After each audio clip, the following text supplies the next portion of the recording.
Eh ben, salut les guetteurs. Salut Tracy. Salut Tracy. Vous allez bien? Très bien et toi? Ça va, merci.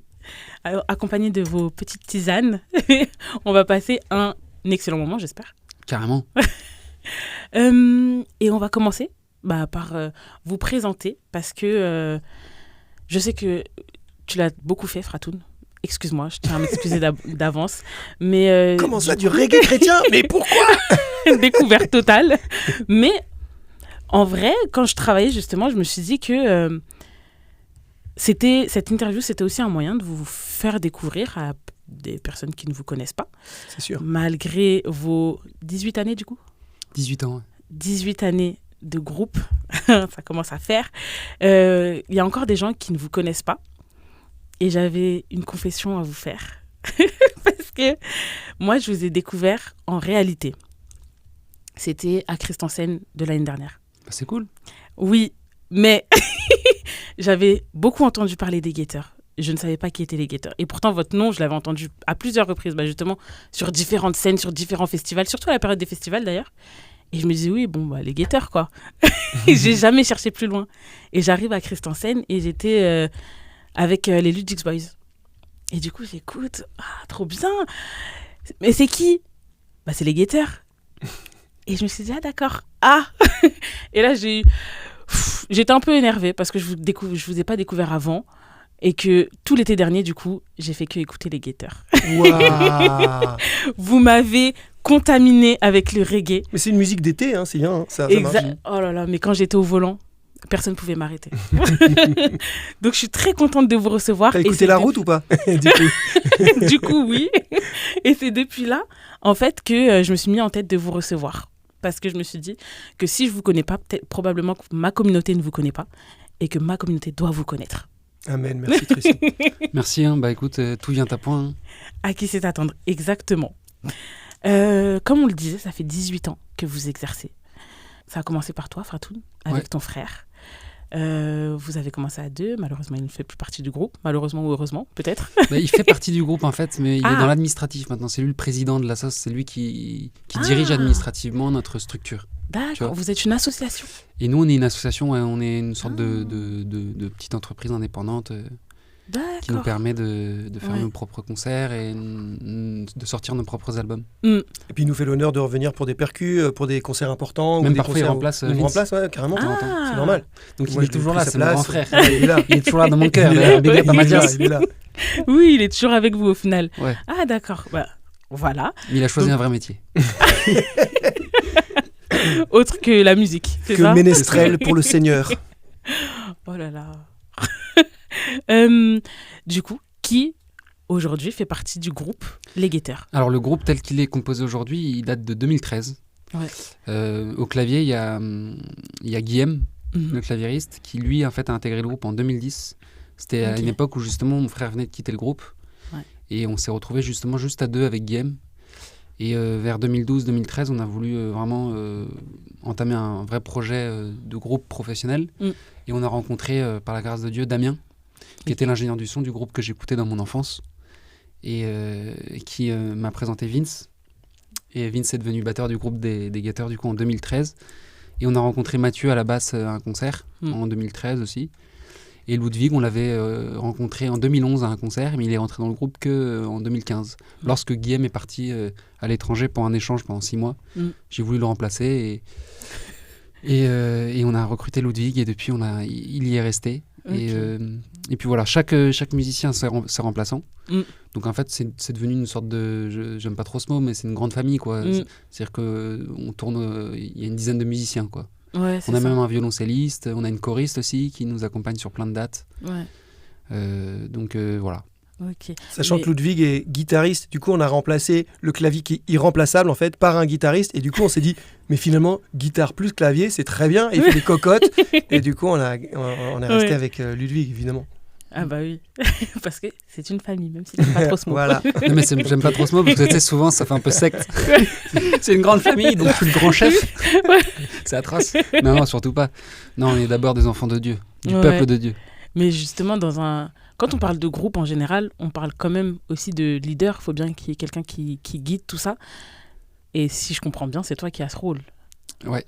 C'est lui le chef, ouais. Respect. Respect éternel. Des sujets, c'est ça? Non, mais c'est qu'il a beaucoup de responsabilités, du coup, en tant que chef aussi. Hein. Ouais, j'allais poser justement la question. Comment toi, t'appréhendes ce rôle-là au sein du groupe, le fait d'être leader? Oh, c'est une responsabilité, c'est des devoirs. Je dirais que c'est simplement être à l'écoute du Seigneur et de ses ordres. Parce qu'en fait, le leader, c'est celui qui écoute et qui va. Voilà. Et derrière, il y a des gens qui suivent. Mais maintenant, j'ai jamais trop réfléchi. Je pense je pense ça de manière assez simple. C'est que j'ai eu cette intuition dans mon cœur à l'âge de 12 ans. Et j'ai trouvé des gens qui étaient prêts à mener le combat avec moi, tout simplement. Tu m'as fait un peu peur parce que tu as commencé à parler, tu as dit que des mots à connotation négative. Je me suis dit responsabilité, c'est des devoirs. Oh là là.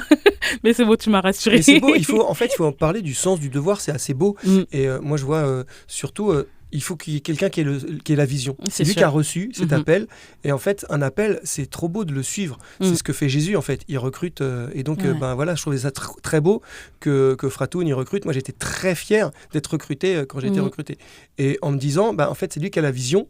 Évidemment, il faut un sens du devoir. Et en fait, je pense qu'il faut une certaine maturité que tu as eue, en fait, assez tôt. Et je pense que c'est pas négatif, tu vois. C'est assez beau en fait. Carrément, en fait, moi, j'ai jamais trop réfléchi parce que ça s'est fait naturellement. Tu vois, même au début, Mathias est mon grand frère à la batterie, mais c'était moi qui apportais les chansons. C'était moi qui avais eu l'idée de fonder le groupe, qui avait eu cette intuition dans mon cœur, une veillée de prière. Donc c'était naturel que me revienne le rôle de leader. Mais je pense vraiment qu'il y a quelque chose de l'ordre aussi du don de soi. Enfin, t'es plus au service en fait des autres quand tu es leader. Quand t'es leader, sans être trop caricatural. C'est le Christ qui s'est agenouillé aux pieds de ses disciples pour leur laver les pieds. En fait, quand tu manages un groupe, c'est toi qui prends les billets de train, c'est toi qui fais les feuilles de route, c'est toi qui envoie les mails, c'est toi qui les appelle, qui leur demande. T'es au service en fait, tu vois. Et il se met en sueur. Hein.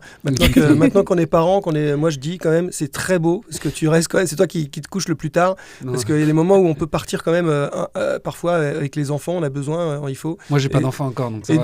Non, mais quand même, il y a toujours quand même Guillaume et toi qui restez pour le matos. Il y a quand même un gros problème de matériel quand on fait de la musique. Il faut l'entreposer, il faut ramener. Donc du coup, on débarrasse tous la scène et puis on sait qu'il y en a qui vont devoir. Et c'est quand même beaucoup, souvent.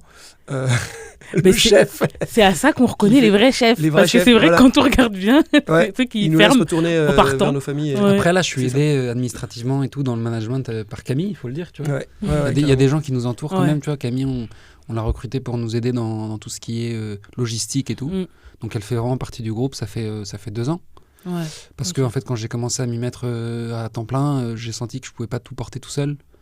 Et donc il y a Camille à la logistique et aussi à la communication, il y a Joachim maintenant qui s'occupe d'Instagram et de nos réseaux et voilà, salutations à Joachim. C'est pour ça que tu peux supprimer l'application finalement parce que tu as des gens derrière qui vont reprendre le relais. Ouais, c'est clair, surtout c'est tellement vampirisant, c'est un puits sans fond Instagram, tu te fais happer. Exactement, pendant des heures et des heures et au final... il faut supprimer. Après tu prends pas les billets de train et au final... Il faut déléguer. Mais toi, justement, Vince, tu vas un peu parler au nom du groupe ce soir, mais qu'est-ce qui a fait que tu as dit oui aux guetteurs au moment où ils sont venus pour te recruter?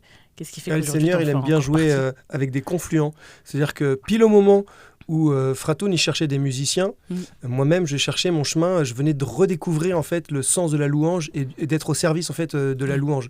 Donc j'étais à la batterie et pendant un temps de louange vraiment... j'ai senti vraiment une joie immense alors que j'étais en deuil. Et donc je me suis dit, une joie immense, je suis dans l'allégresse, c'est pas possible, ça vient pas de moi. Moi je suis en deuil, je viens de perdre mon grand-père.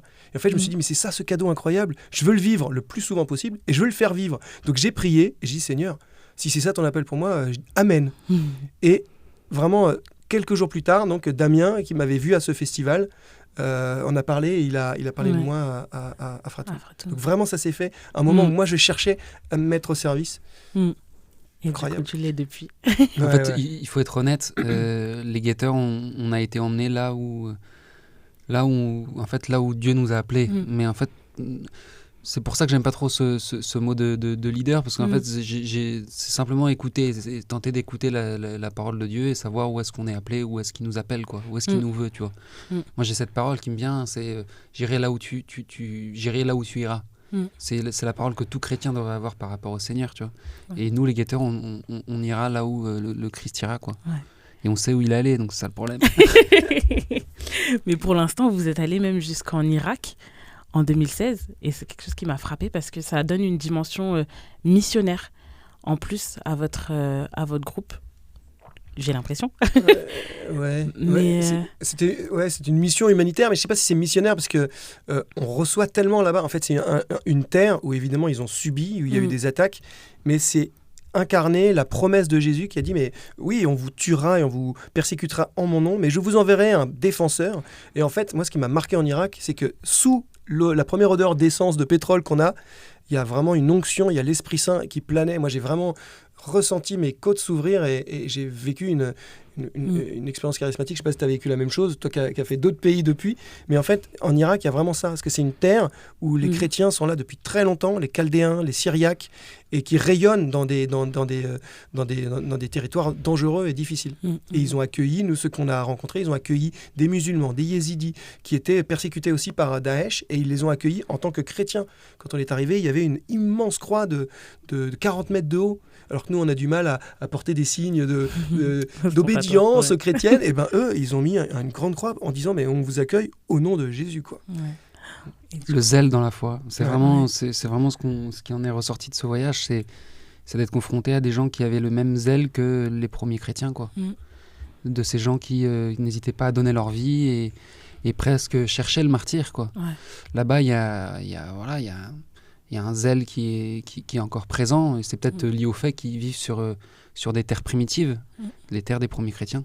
Ouais. Et depuis, vous avez fait d'autres destinations, si je peux dire ça comme ça? Et on a joué dans plein de pays, hein. On a joué en Belgique, on est allé au JMJ, en Portugal, on est allé en Italie plusieurs fois, on est allé plein de fois en Suisse aussi, les Suisses nous appellent beaucoup. Au moins une fois par an, on a un concert en Suisse. Ah ouais? Ouais, ça fait plaisir. À chaque fois, puis c'est sympa, les Suisses, ils nous accueillent à chaque fois super bien. Ils ont la réputation d'être très chaleureux, les Suisses. Ouais, franchement, à chaque fois, c'est un il n'y a pas que la fondue, ils sont très chaleureux. On a toujours vécu des beaux concerts là-bas. Ouais. On a joué en Pologne aussi pour les JMJ, on a joué en Autriche plusieurs fois. Voilà, on a pas mal voyagé avec les guetteurs. Avec les guetteurs. Ok. Justement, je le disais au début, cette interview a la vocation à vous faire découvrir à ceux qui ne vous connaissent pas. Mais justement, vous portez une responsabilité peut-être inconsciemment, mais c'est aussi d'apporter le reggae dans l'église. Et vous l'avez très bien fait jusque maintenant. Mais comment, au tout début justement du groupe, vous arrivez à pousser des portes qui ne sont pas forcément ouvertes? Comment vous arrivez à les ouvrir, à les casser peut-être, et à vous installer comme vous l'êtes aujourd'hui? Franchement, ça demanderait une grande capacité d'analyse sur les dernières années, de savoir comment on s'est installé, tu vois, entre guillemets. J'avoue que tout s'est fait assez naturellement et par le souffle de l'esprit, en fait, tu vois. Et puis, j'ai pas eu l'impression d'avoir amené le reggae, qu'on ait amené le reggae dans l'église, parce qu'en fait, tu vois, je sais pas, on a fait les choses naturellement en faisant ce qu'on aime. Et surtout, on a répondu à un appel profond qui était simplement de suivre le Christ. Et que moi, j'ai décidé de faire du reggae parce que c'était une musique que j'aimais. Mais tu vois, j'aime rappeler que je pense pas que le Seigneur voulait que je fasse du reggae. Je pense qu'il voulait que je le suive. Tu vois. Que tu parles de lui. Mais par contre, le reggae, c'est la musique de mon enfance. C'est la musique qui me fait triper, qui réveille en moi plein d'émotions, plein de sensations. Et j'ai voulu effectivement transmettre le message du Christ sur cette musique. Et il faut dire que le reggae a une histoire mystique assez particulière, que dès ses origines, il y a une volonté de mettre Dieu au plus haut, de parler de cette transcendance. Tu vois, Marley et les premiers reggaeman de Jamaïque reprenaient des psaumes, criaient vers le Seigneur. Tu vois, Seigneur, on m'a mis. Seigneur, viens inonder ma vie de ta lumière. Ça, c'est des mots qu'on peut retrouver dans le reggae jamaïcain des années 70. Donc je pense qu'il y a une filiation un peu mystique, un peu spirituelle. Et il y a aussi la volonté d'un gosse de 12 ans qui veut se faire plaisir. Tu vois. Ouais, c'est un mélange de tout ça qui donne les guetteurs. Ouais, non, c'est une histoire de liberté. Ouais. Moi, je vois pas de stratégie, c'est sûr. Il n'y a aucune porte poussée ni forcée. Au contraire, je vois qu'effectivement, il y a une certaine acceptation, un succès d'estime qui arrive progressivement, mais juste parce qu'on est, en fait. C'est-à-dire que chacun a sa culture et son langage. C'est ça, la Pentecôte. On a besoin de toutes les langues et que chacun entende dans sa langue maternelle. Et Fratoun écoutait du reggae, nous on écoutait aussi du reggae, du coup on s'est retrouvés avec mais Fratoun il est très connaisseur du reggae, il connaît bien chaque période, etc. Donc c'est un style qu'il faut comprendre, c'est un langage qu'il faut comprendre, et en fait c'est surtout le propos qui est important, c'est pas le langage en soi. Nous ce qu'on dit c'est notre foi, et voilà. C'est une musique qui est assez sérieuse, mine de rien, malgré tous ces comment dire, tout cet entourage un peu nébuleux, un peu fumeux d'ailleurs aussi. Tu vois, il y a beaucoup de fantasmes sur le reggae, de dire que c'est une musique de défoncer. C'est d'abord une musique de grands bosseurs, en fait. C'est très sérieux. J'en parlais récemment avec un gars du milieu du reggae, justement, qui me disait qu'il était allé en Jamaïque et qu'il avait vraiment vu des énormes bosseurs. C'est-à-dire que des musiciens, tu les prends pas en traître. C'est-à-dire que tu arrives, si tu veux enregistrer avec eux, il faut que ça soit carré. Tu vois. Et c'est une exigence musicale parce que c'est une musique qui peut paraître très simple, mais en fait à pratiquer et demande beaucoup de concentration. Parce qu'il faut pas être tout à fait sur le temps, faut être un peu derrière, faut être assez souple. C'est toujours dans une espèce de déséquilibre équilibré, quoi. Donc ça demande une grande concentration et ça demande d'être là, quoi.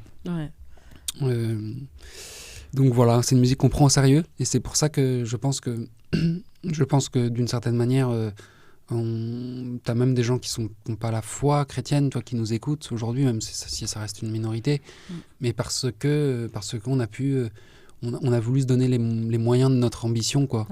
Tu vois, je pense que le Christ mérite qu'on bosse. Mais toi, Vince, tu fais partie des guetteurs, bien évidemment, mais c'est pas ton style non plus de prédilection. Alors il y a un style déjà que j'aime bien qui me parle, moi, c'est le step dans le reggae, tu vois là. En fait, ça incite à se mettre en marche. Et ça, je pense que ça parle à tout chrétien. Parce qu'il faut se mettre en marche. Et justement, Fratoun parle de l'appel du Christ. Il faut y aller. Même si, effectivement, tu veux parler de mes origines mexicaines, c'est ça? Non. Moi, je sais que mais justement, en fait, c'est assez beau parce que, en étant aussi exotique, chacun avec sa culture, on se retrouve. Le reggae, ça fait partie quand même de ce qu'on appelle les rythmiques exotiques, tu vois, les rythmiques un peu. Voilà. Donc, je trouve que, déjà, moi, ça me parlait.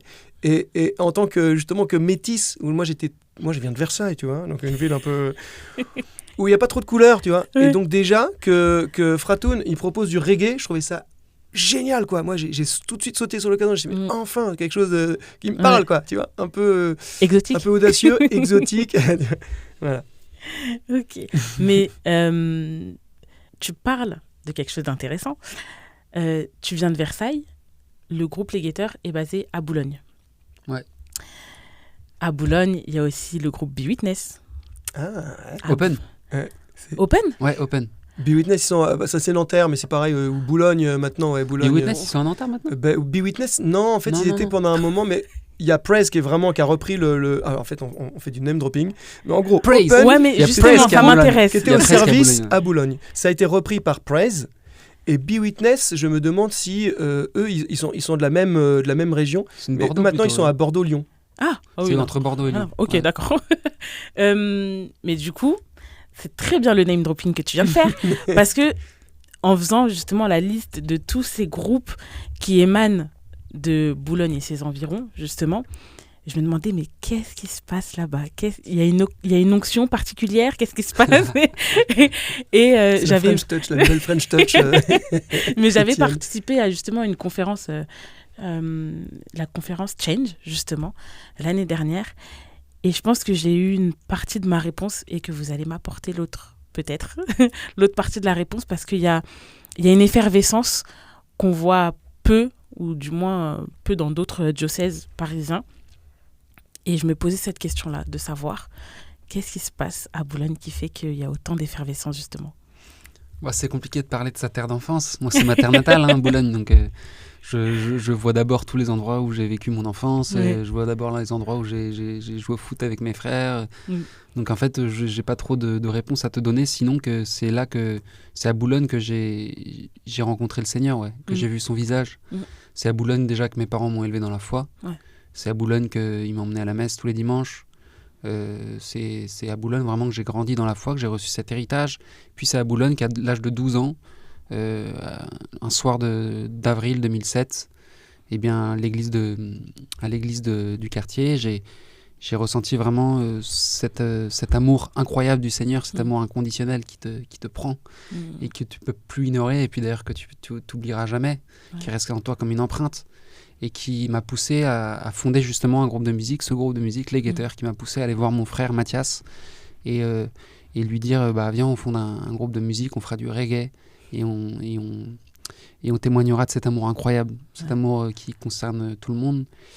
Et donc en fait, moi sur Boulogne, j'aurais tellement de trucs à dire. J'ai vécu 27 ans là-bas, c'est toute mon enfance, c'est ma famille. Donc je vois pas trop, moi j'ai pas trop de regard en mode, tu vois, alors oui, effectivement, l'église a mis beaucoup de thunes là-dedans pour que, je sais pas quoi, à Boulogne, dans le diocèse, pour que les choses se fassent, j'en sais rien, peut-être. Sûrement, c'est ce qui s'est passé. Je sais qu'Open, ils ont vécu de belles années à Boulogne, ils ont pu avoir un studio, grâce au diocèse. À l'époque, c'était Monseigneur au Petit. Je sais que Praise, ils font un super boulot à l'Immaculée Conception, à Boulogne aussi. En fait, le Seigneur souffle, mais en fait, le Seigneur, il souffle partout, quoi. C'est juste qu'il faut qu'il rencontre des gens prêts, des gens qui sont prêts à revêtir l'esprit, quoi, et à répondre à l'appel. Mais tu l'as dit toi-même, il y a un terreau familial quand même. Il y a des familles chrétiennes. Versailles, c'est pareil. Boulogne, c'est ça. On voit les jeunes, ils se lancent aussi parce que les familles ont transmis leur foi. Et moi, je suis très sensible alors, on est cathos, donc les cathos de banlieue, qui sont pas du tout entendus, en fait, et qui font d'autres musiques. Et tu vois, plus gospel, plus prod, plus, tu vois, des musiques urbaines. Et en fait, eux, ils ont lancé à Paris un lieu qui s'appelle la Cité Céleste, alors qu'avant, il n'y avait pas d'endroit où, justement, ces cathos, ils étaient relégués loin, ils se retrouvaient... Donc, tu vois, en fait, je sens qu'il y a des jeunes qui ont reçu la foi de leur famille, de leurs parents, le jour où ils la font le jour où je fais que c'est ma foi, je m'engage. Et donc il y a des jeunes qui s'engagent. Fratoun, il s'est engagé à 12 ans dans cette église où il a reçu effectivement une onction par un temps de prière amené par ses sœurs, par sa famille. Moi de Versailles, justement pareil, cheminement, et puis d'endroit en endroit, je suis tombé sur des lieux où je pouvais vivre ma foi. Là, les cathos de banlieue que je rencontre de plus en plus, qui étaient plutôt en dehors de Paris, maintenant se retrouvent dans Paris. Encore une fois, la Cité Céleste, moi, ça m'a touché. Je trouve ça incroyable, ces réunions qui se font, des soirées énormes de fêtes. C'est des cathos, des chrétiens en fait, des chrétiens qui s'engagent parce que tout d'un coup, ils se disent mais c'est plus la foi de mes parents, c'est la mienne, vraiment, j'en suis conscient. Du coup, ils se lancent. C'est ça aussi, peut-être, moi je vois ça en analysant aussi les lieux où apparaissent en fait presque des vocations de jeunes qui veulent s'engager. Oui, mais c'est marrant ce que tu dis, parce que forcément, ayant des responsabilités justement dans mon église de l'Évangile, on est régulièrement amené à se questionner autour de ces questions-là, de se dire mais qu'est-ce qui fait que les jeunes, on n'arrive pas à les retenir? Qu'est-ce qui fait que les jeunes, ils se détournent de la foi? Qu'est-ce qui fait que... Et à un moment donné, je me suis dit, mais en fait, littéralement, si les parents, c'est pas nous en les ayant à l'aumônerie ou au caté tous les dimanches ou deux fois dans le mois qui allons pouvoir justement leur enseigner, leur transmettre. Donc, à un moment donné, il faut peut-être aussi récupérer ces parents-là pour pouvoir enseigner les petits.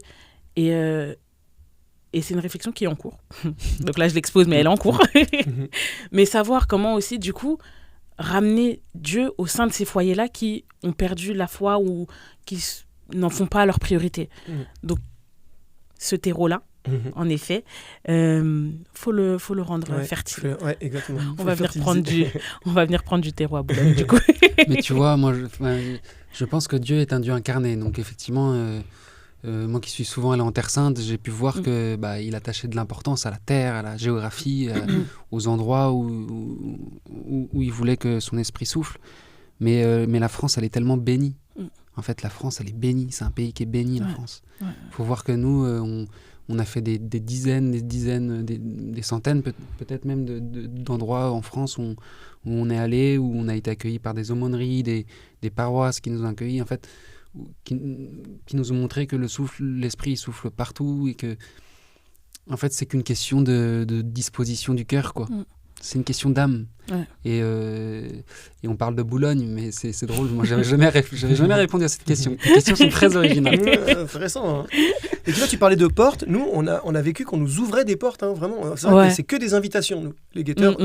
La majorité, c'est pas nous qui cherchons, qui démarchons, c'est vraiment les gens qui nous invitent. Ouais, qui nous invitent de plus en plus, justement, grâce à Camille, grâce au réseau, grâce à Marianne, qui nous a fait une belle communication sur les réseaux et Mais en fait, c'est des gens qui nous ouvrent leurs portes et qui nous ouvrent aussi les portes de leur église, les portes de leur spiritualité. C'est aussi beau de voir différentes identités chrétiennes, différents visages du Christ, différents visages de la foi. À chaque fois, des gens qui n'ont pas les mêmes sensibilités, hein, mais qui nous invitent quand même. Je trouve ça extraordinaire. Ouais. Ouais, justement, ça fait depuis le début de Christ en scène que vous êtes parmi les invités, si je ne me trompe pas. C'est eux qui vous ont contacté. C'était aux prémices, donc comment ça s'est fait et pour que vous ayez encore votre place parmi les invités. Écoute, je pense qu'ils nous aiment bien. Je pense aussi. Qu'on est sympa. Et non, ça s'est fait très simplement. En fait, il faut savoir que le festival Christ en scène, moi, c'est mon festival préféré. C'est mon festival préféré pour 2 raisons. C'est mon festival préféré parce que c'est organisé par des gens qui ont une foi au cœur, ancrée au cœur, et une volonté simplement en fait de faire rayonner la parole de Dieu dans leur région. Je les ai reçus en interview, donc je peux en témoigner. Et c'est aussi mon festival préféré parce qu'en fait tu vas là-bas, c'est super bien organisé, c'est chaleureux, c'est à la fois familial et professionnel. Ça, c'est très dur d'avoir cet équilibre. Ouais, c'est vrai. Et tu vois, donc voilà, c'est mon festival préféré. Et en fait, ça s'est fait très simplement. Je me souviens que c'était en 2022. C'est Anne-Laure, donc, qui organise le festival avec son mari dans leur propriété, qui m'a appelé. C'était en septembre 2022. J'étais sur le chemin de Saint-Jacques-de-Compostelle. Et elle m'a appelé. Elle m'a dit « J'aimerais organiser un concert à Ville-Saint-Jacques ». Je dis « Ça tombe bien, je suis sur le chemin de Saint-Jacques ». Et ça s'est fait simplement. Et du coup, on est venu à la première édition. Ça s'est bien passé. On est venu à la deuxième. Là, il y a la troisième. Je pense que c'est bien peut-être de laisser aussi à d'autres. Mais s'ils veulent nous réinviter, nous, on est chaud. Et c'est ce que je lui ai dit d'ailleurs. Je lui ai dit. Et elle m'a dit on réfléchit, on discerne. Et ils vont discerner. Et puis s'ils nous réinvitent, on y va. Et s'ils nous réinvitent pas, gloire à Dieu. Mais de toute façon, j'ai ouï dire que vous alliez aller au Frat de Lourdes, du coup. Ouais. Puisque j'étais à la réunion avec tous les RG, tous les responsables de groupe et tout. Et ils ont dit, et on aura aussi les guetteurs. Et je me suis dit, eh bien, écoutez, ça tombe bien parce que je les ai en interview dans pas longtemps. Et qu'est-ce que ça vous fait de repartir? Parce que je sais que Lourdes vous avez une histoire avec Lourdes. Donc, qu'est-ce que ça vous fait de repartir à Lourdes et en plus dans les conditions du Frat? Moi, tu me pousses sur le terrain de Marie, donc forcément, tu sais, Marie, pour moi, c'est ma mère. C'est toujours une grande émotion de retourner sur cette terre d'origine du groupe. C'est là où, en fait, avec Guillaume, en 2011, on a posé un cierge et on a dit, on a fait cette prière d'abandon, de dire, voilà, les guetteurs, ça existe. Si tu veux que ça continue, donne-nous un batteur et un bassiste. Et on a rencontré vraiment un mois après, presque jour pour jour. C'était un festival qui s'appelait Holiday à Bondy. On a rencontré, donc on a fait cette prière d'abandon vraiment à Lourdes en août 2011. Et fin septembre 2011 ou début octobre, on fait un concert à Bondy où dans le public, il y a Damien, notre ingénieur du son, qui était l'ingénieur du son du groupe que j'ai écouté toute mon enfance, qui s'appelait Spirit, qui faisait du reggae aussi pour la gloire de Dieu. Donc tu vois, y en a qui disent qu'il y a du hasard. Moi, en fait, on est tellement guidés. Je veux pas être faussement humble en disant qu'on n'a aucun mérite, mais je t'assure que le Christ a fait le 90% du chemin et que nous on a fait avec pénibilité de 10%. Voilà. Il y a une belle chanson là qui se prépare, je pense, parce que prière d'abandon à Bondy, Damien à Bondy. Bon, là il y a. En fait, il est déjà en train de travailler la prochaine chanson, c'est ça. Donc Lourdes, c'est notre terre d'attache. C'est c'est génial d'y retourner, surtout pour jouer devant 3000 jeunes. Ouais. Ça va être béni. Moi, je suis sûr que ça va être béni. On l'a fait plusieurs fois. C'est vrai que on a déjà vécu ça. Ouais. C'est très beau. Oui, entre les JMJ, le Frat, vous avez toute façon, je pense que si on doit découvrir les guetteurs, c'est sur scène. Parce que c'est... Après, oui, ou dans sa voiture. Mais du coup, c'est particulier, je sais pas. Mais en tout cas, je pense que les jeunes, ils ont de la chance de vous avoir. Et vous avez l'habitude de faire pas mal de rassemblements et pas mal de scènes. Quel rapport vous entretenez avec la scène, justement ? Parce que moi, je vous ai découvert via un festival. Et là, les jeunes vont vous découvrir via tous ces rassemblements. Donc, quel rapport vous entretenez avec la scène ? Chaque concert est différent. Ouais. Vraiment, il n'y a pas de règles. Souvent, c'est des bons moments de rencontre, de partage, de prière. On essaye surtout d'amener un climat de prière, en fait. Nous, notre but, en fait, c'est que les gens rencontrent le Christ. Et puis, c'est tout. En fait, c'est pas de les initier au reggae. On n'est pas des profs de reggae. C'est pas nous. En fait, notre but c'est pas d'amener le reggae dans l'église, on s'en fout. Nous, notre but c'est de témoigner du Christ et de sa grandeur et de son amour. Tu vois. Et on le fait par cette musique qui est effectivement assez entraînante, assez mystique, qui va racler un petit peu les fonds des cœurs. Tu vois. C'est une musique vraiment mystique, hein, le reggae. Faut le dire. C'est une musique qui te laisse pas indifférent parce que c'est un balancement, il y a quelque chose de l'ordre de la marche, il y a quelque chose de l'ordre du pèlerinage, comme le disait Vince, avec ce rythme de batterie il parlait du rythme rockers, qui est en step, un rythme qui est une musique en fait de militante en fait, presque. C'est pour ça que nous on s'est appelé les guetteurs aussi, on aurait pu s'appeler les veilleurs. Ça, je le dis souvent, mais on aurait pu s'appeler les veilleurs, c'est la même chose, mais en fait, c'est pas tout à fait la même chose. Guetteur, il y a une portée un peu martiale. Guetteur, il y a une portée de guerrier qui guette un peu le retour du roi. Quoi. C'est la personne qui se lève et qui va dire... On attend, mais pas inactif, en étant inactif. On se met on a un rôle, quoi. Tu le racontes bien dans ton livre, d'ailleurs, ça. Ouais, bah c'est le moment où j'ai écrit un livre et je parle des guetteurs, mais oui, c'est le moment où effectivement on se met un peu. C'est magnifique son bouquin. Mais je tiens à dire, moi, en fait, le truc, c'est qu'on n'est pas là pour faire de la pub, mais son bouquin, pour le coup, il racle le fond de l'âme. Et il y a une partie sur les guetteurs où il parle très bien justement de ça. C'est ce que j'ai vécu. Que les guetteurs, on est actifs et qu'en fait, on attend simplement, et dès qu'on voit une lueur, on l'annonce. Et cette lueur, on la voit tous les jours. Tous les jours, on renouvelle cet acte de confiance, de dire oui au Seigneur. Une petite armée. Après, il y a différentes formules. C'est vrai que parfois, on arrive en groupe complet pour les gros festivals. Effectivement, il y a la grosse artillerie. Donc, c'est vraiment... il y a l'infanterie, il y a les machins. Et puis, il y a des moments, on est plus en mode commando. Donc, on y va à 2, à 3. Donc, il y a différentes formules. Ça dépend aussi des budgets des festivals ou des personnes qui nous invitent. Là, par exemple, on sera 3, non, c'est ça c'est la formule A3. Ce qu'on appelle la formule légère, je crois, pour Lourdes. Pour le frat, non. Pour Lourdes, on sera un peu plus. Ouais. Un peu plus.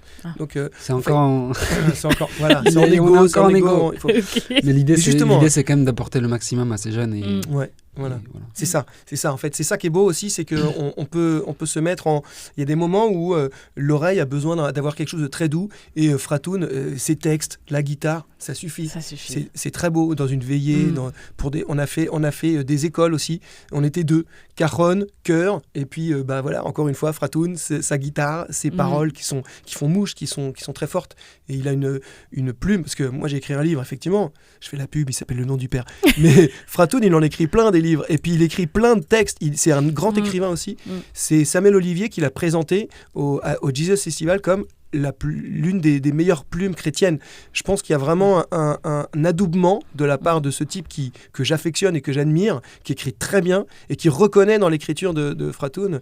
Et les textes de Fratoun, ils me prennent. C'est pour ça que aussi tu me dis, ça fait longtemps qu'on suit qu'on est dans les guetteurs, mais les musiciens, nous aussi, on est d'accord avec ce message, on est d'accord avec ce qu'écrit Fratoun. C'est trop beau ce qu'il écrit. Il se réveille la nuit parce qu'il est taraudé par il fait un portrait de moi génial. J'adore. Comme moi, si t'étais pas là. Ça, moi-même, le mec qui lève la nuit. Ciel, et lui aussi, il écrit très bien. Ouais, c'est ça, il va dans les grottes. J'adore. C'est les cheveux, et la barbe. Non, mais tu es un psalmiste. Ça fait 10 ans qu'on bosse 12 ans qu'on bosse en chambre. Je suis toujours étonné. Il y a toujours des moments où je suis étonné. Faut que je fasse gaffe avec mon chapeau. La caméra. Mais c'est vrai que... Non, c'est ça.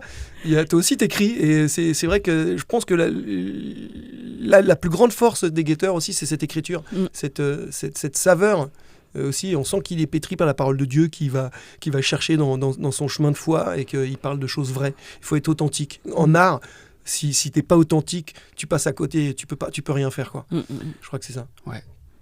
Il y a surtout, pour revenir sur les concerts, il faut dire que c'est pas toujours la même chose aussi, parce que c'est pas toujours le même contexte, le même cadre, le même lieu. Tu vois, un concert en église, on va l'approcher différemment qu'un concert en festival, parce que l'église, c'est un lieu. Tu vois, l'église, c'est un lieu de prière, c'est la maison du Seigneur. Souvent, en plus, quand on joue dans les églises catholiques, il y a ce qu'on appelle la présence réelle du Seigneur dans le tabernacle. Donc, c'est un lieu sacré, tu vois. C'est pas quelque chose avec lequel on rigole, tu vois. Donc, généralement, quand on fait des concerts dans les églises catholiques, maintenant, on essaye de venir avec un violoncelle, un piano droit, pour faire des veillées. Tu vois, des concerts veillés, des concerts où on va chercher vraiment...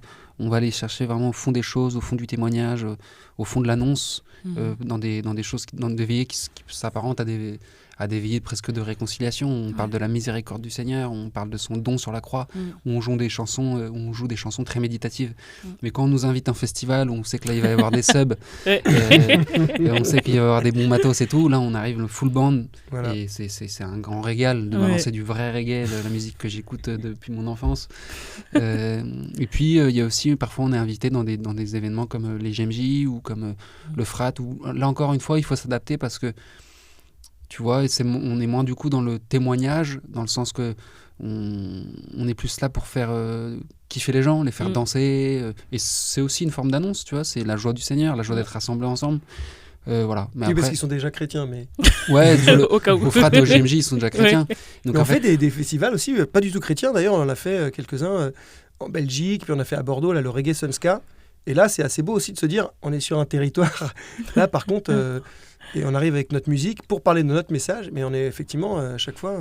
En fait, il y a aussi le fait qu'on a besoin d'être nourris tous. Moi, je vois à mon niveau, à mon humble niveau, j'ai besoin d'aller dans des veillées de prière pour me ressourcer.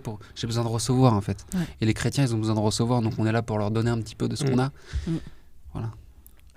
Et justement, quand vous faites plusieurs dates avec différentes formules, comment, au bout de 18 ans, vous arrivez à garder la même... je sais pas si c'est le bon mot, mais la même alchimie entre vous, de rester aussi soudés, même si vous n'allez pas à toutes les dates, même si y en a qui sont un peu moins... c'est un peu miraculeux. qui sont pas aussi présents que d'autres. On aurait pu se séparer 1000 fois. Et en fait, c'est assez beau, parce que moi, je regardais la vie des groupes, justement, les Beatles, les Rolling... À chaque fois, il y en a qui explosent, quoi. Et je sais pas s'il y a une alchimie, mais je pense qu'il y a une foi commune, il y a eu aussi une affection commune, même si on passe des moments difficiles chacun, en fait, et il y a quand même l'envie de ce projet. Parce qu'on se pose la question presque chaque année, bon alors, c'est en gros, c'est un peu ça. Mais c'est important de voilà, c'est ça. C'est un peu ça. C'est important aussi de regarder les choses, il y a un principe de réalité dans la vie, est-ce que c'est encore faisable, est-ce qu'on peut parce qu'il faut savoir que les guetteurs ont chacun aussi a fondé sa vie, c'est des familles maintenant, la plupart sauf moi. Bientôt ça va aller. Voilà. Tu vois, on a un bassiste qui est à Berlin, tu vois, on s'est posé plein de questions, tu vois, avec Guillaume, à savoir est-ce que ce serait pas plus sage. Mais en fait, à chaque fois, on en revient à cette intuition profonde qui est que déjà, ce qu'on a, c'est précieux. Tu vois, ce groupe, il est précieux. Et chaque personne qui le compose, elle est précieuse. Et c'est pas juste une histoire de musique, en fait. C'est une histoire d'intériorité, de ce que tu vas dégager sur scène, de prière aussi, tu vois. Je sais que chaque membre du groupe porte le groupe dans sa prière. Tu vois, et ça, c'est précieux. Même le bassiste qui a pas la même foi que nous, dans le sens qu'il n'est pas religieux, tu vois, mais je sais qu'il a une grande intériorité et que en fait il vient pas au guetteur, il vient pas au concert des guetteurs juste pour faire de la musique. Il vient à la fois pour nous retrouver aussi, mais aussi pour participer à cet élan d'intériorité, cet élan d'âme. Justement, j'avais remarqué ça au début. Tous les membres des guetteurs n'étaient pas forcément chrétiens. Vous ne partagez pas forcément la même foi. C'est quelque chose que visiblement, vous avez gardé jusque maintenant. Est-ce que... Tu vas me dire que ce n'est pas réfléchi. Mais est-ce que, du coup, c'est quelque chose à laquelle vous avez prêté attention au début, par exemple au niveau du recrutement, etc., ou justement, vous n'avez pas du tout regardé à ça ? C'est fait naturellement. Ouais. J'ai pas fait attention. Non, en fait, il fallait juste dire oui, quoi. Ouais. Tu sais, le principe d'un recrutement, c'est oui ou c'est non. Ouais. Bah, Mathieu, il a dit oui. Ludwig, il a dit oui. Vince, il a dit oui. Damien, il a dit oui. Et c'était des bons musiciens. Ouais. C'était des professionnels. Ouais. Et en fait, après, c'est sûr qu'il faut... Je pense qu'il y a un élan commun. Il y a cette volonté de transmettre le Christ. Chez Mathieu, on pourra en parler différemment, mais c'est son intimité, tu vois. J'ai pas envie d'explorer ça à sa place, tu vois. Je pense qu'il en parlerait mieux que moi, mais en tout cas, il y a une fraternité. Ouais. Ça, c'est sûr qu'il y a une fraternité et que c'est pas juste des musiciens qui font leurs notes, quoi, qui jouent leur partition. Il y a aussi une volonté de transmettre quelque chose de ce qu'on est, de ce qu'on représente en tant que groupe, quoi. Ouais. Puis c'est une belle humilité aussi de se dire qu'on est tous, en fait, on avance tous sur le chemin de la foi. Hein. On peut pas se prétendre grand connaisseur et tout. Donc effectivement, on avait tous cette envie de partager des temps.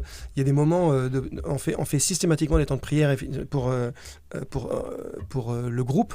Et il y a un moment, je me souviens. Un des membres qui a dit je voulais vous dire, là, depuis quelques mois, ça me porte cette prière. Je voulais vous le dire, les copains. Et là, on sent vraiment que. Ouais.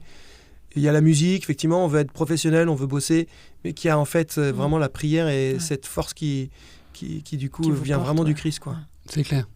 Après, il y a un principe de réalité. Moi, c'est aussi mon rôle de de rappeler que les horaires de rappeler, non mais tu vois, de rappeler les répètes sur les répètes. Ouais, de rappeler qu'il y a des, il faut être sérieux, quoi. Ouais, c'est ça. Mais ça me concerne tout autant. En fait, tu vois, ça, c'est une responsabilité. C'est pour ça que je parlais de devoir et de responsabilité au début.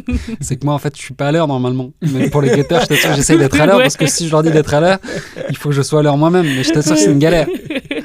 Non, mais en fait, il y a aussi le fait que les guetteurs, souvent, j'ai voulu faire des trucs, mais ça s'est pas fait.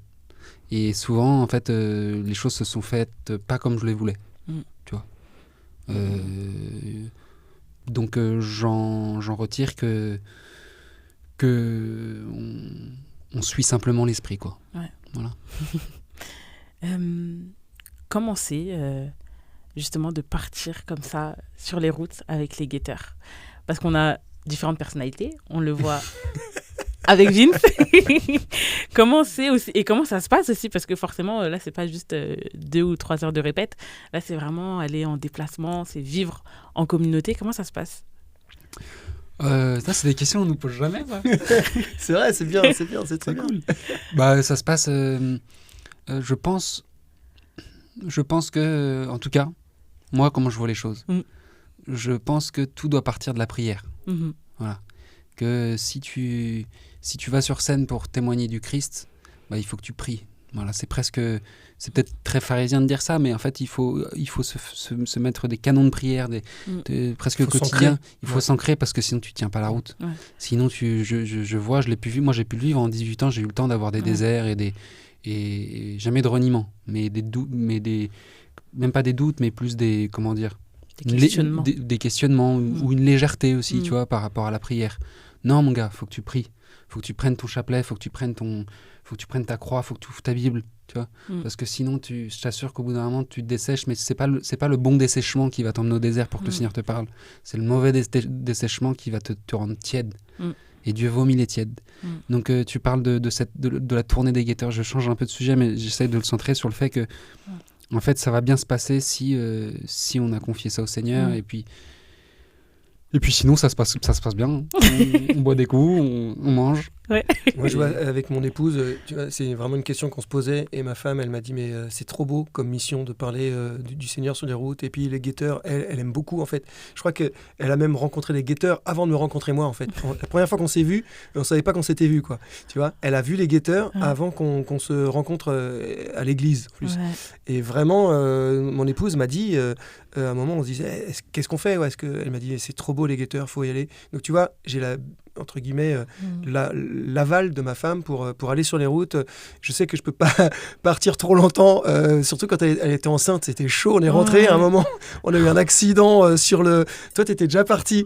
Et justement, nous, on s'est retrouvés, toute l'équipe en Belgique. On a eu un accident de bus. Je lui ai fait, c'est bon, je suis pas mort. Elle me fait, ça veut dire que tu vas arriver en retard.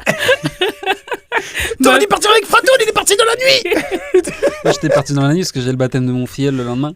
Ouais. Et on avait tracé, d'ailleurs, j'étais avec les Hillsong, c'était assez marrant. Ouais. On avait tracé dans la nuit en van jusqu'à Paris, on est arrivé à 3h du mat. Ouais, En fait, pour te dire, une tournée, Ouais. c'est assez express. épuisant. Et c'est épuisant parce que c'est express. Mm. Mais en même temps, on n'a pas le choix. Mm. C'est que chacun a sa famille, chacun. Tu vois, Mathieu, lui, souvent, il joue le vendredi soir. Ah ouais. Et Il puis a après, beaucoup de le dates. samedi, il joue avec nous. Puis le dimanche soir, il joue avec nous. Et il joue Mm. avec d'autres. Mm. Ludwig, pareil, il a plein de dates. Et c'est ce qui fait que d'ailleurs, souvent, on doit le remplacer. Guillaume, Guillaume, il est au séminaire, donc c'est pour vous dire. Donc Guillaume, là, il est remplacé toute l'année. Et peut-être un peu plus après. Donc en fait, à chaque fois, chaque fois, c'est pas.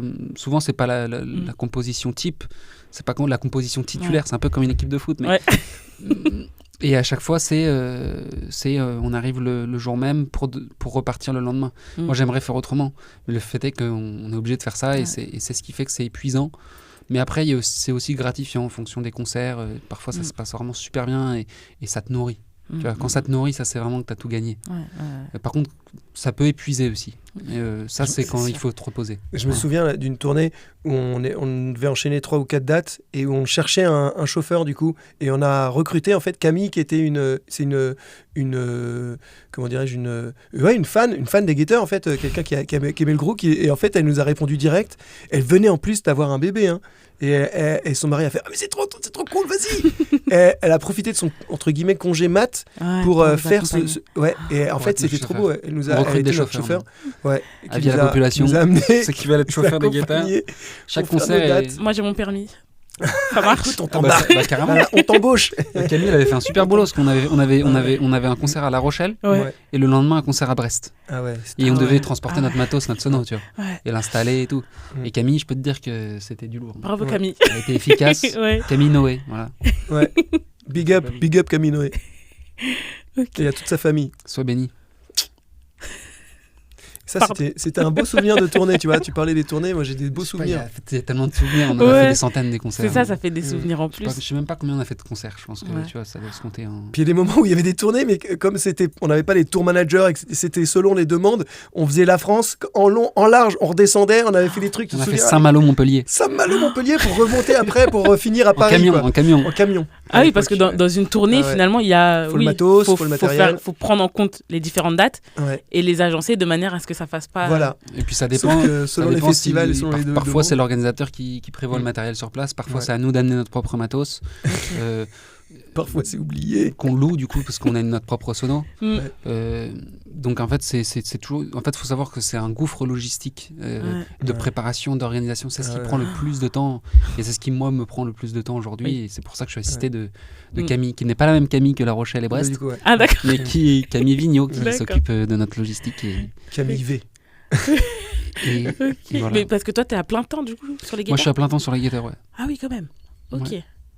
Ok. Ah, je savais pas. Parce qu'il y a plein de demandes, et puis ceux qui nous invitent, ils veulent savoir comment on fait, mais en fait parfois ils n'ont pas spécialement de connaissances logistiques ou matérielles pour on veut organiser un concert, mais comment on fait? Et donc c'est du temps en fait, de mails, de téléphone, d'accompagnement, d'expliquer comment ça marche, quelles sont les possibilités. Voilà. C'est les concerts qui prennent le plus de temps. Après, tu as aussi le pan communication qui prend du temps. Et puis, il y a le pan artistique aussi. Il y a le pan administratif aussi du groupe, gestion du groupe. Donc ça, il y a Mathias qui me seconde, enfin qui m'aide surtout. Il y a plein de... Voilà, la gestion d'un groupe, c'est plein de petits tiroirs à ouvrir, à refermer. Et c'est plein de choses à faire. Ouais. D'où le fait que tu sois à plein temps. Ah. Bah, c'est pas possible en fait de gérer un groupe de manière indépendante, c'est-à-dire de sortir nous-mêmes nos albums si tu n'es pas à plein temps. J'ai essayé en fait, je l'ai fait pendant quelques années, je travaillais à côté, puis au bout d'un moment tu t'épuises et tu vas sur le chemin de Saint-Jacques pour te reposer. Quand on part en pèlerinage pour se reposer, c'est vraiment que ça va pas dans ta vie. Tu vois que t'es épuisé, quoi. C'est que t'es épuisé intérieurement. Tu pars marcher pour te reposer. T'es fou, toi. Ouais, parce que c'est une fatigue intérieure. C'est beau, hein. C'est très beau. Et c'est là où tu as décidé d'ailleurs de te consacrer à plein temps. C'est vraiment, ça a été un tournant. Hein. Ouais, j'ai pas mal hésité. Je me suis dit peut-être un tiers-temps. Mais mon employeur m'a dit non, tiers-temps c'est compliqué, je peux comprendre, tu vois. En fait, le truc, c'est, moi je pense que dans la vie, c'est une question d'engagement. Tu peux pas être ça et là, quoi. Il faut, au bout d'un moment, ça marche quand t'es jeune, ça marche quand t'as 23 ans, 24 ans, quand t'as cette énergie qui est là. Mais en fait, au bout de 3 ans de ce rythme-là, moi j'ai vraiment senti le corps qui disait non, quoi. Le soir, tu rentres chez toi et tu te reposes, tu t'ouvres une BD, tu ouvres un bouquin, tu fais autre chose que bosser. Mais le truc, c'est que quand tu as un groupe à gérer en plus de ton boulot, le soir, tu rentres, tu envoies des devis et tu envoies des contrats. Tu vois. Donc, au bout d'un moment, ça craque, forcément.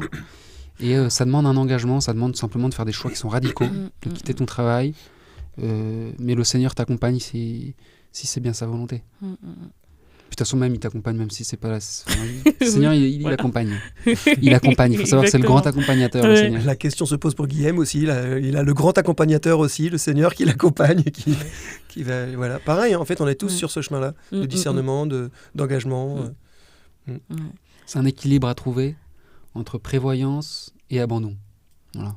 Avoir un gros de musique. T'as vu, il écrit bien, hein. Il parle bien, le gars. Il parle bien. En total impro. En total impro, là. Tu vois. C'est lui qui dit ça. Il est capable de tenir la perche pendant une demi-heure comme ça sans s'arrêter. C'est beau. Je suis très contente de vous avoir reçu aujourd'hui. Parce que pareil. c'est quelque chose que j'attendais, quand même.